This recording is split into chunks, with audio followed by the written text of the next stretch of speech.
Welcome to Ganesh cooking. இன்றைக்கி பாவக்காய் மாங்காய் வச்சு ஒரு அருமையான தொக்குங்க. டேஸ்ட்டாக இருக்கும். கசப்பு தன்மை இருக்கா எல்லாமே எப்படி செய்கிறதுங்கிறது பார்க்கலாம்.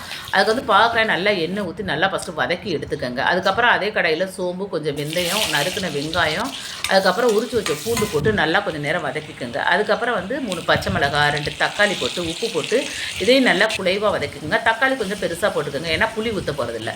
அதுக்கப்புறம் நம்ம வதக்கி வச்சுருக்க பாவக்காய் இது கூட ஆட் பண்ணி இதையும் எண்ணெயிலே கொஞ்சம் நேரம் நல்லா மிக்ஸ் பண்ணிவிட்டு இதுக்கு வந்து நம்ம கிரேவிக்கு தேவையான உப்பு எல்லாத்தையும் இந்த ஸ்டேஜில் போட்டு நல்லா மிக்ஸ் பண்ணிக்கோங்க. அதுக்கப்புறம் வந்து நம்ம நறுக்கி வச்சுருக்க மாங்காயை ஆட் பண்ணிக்கோங்க.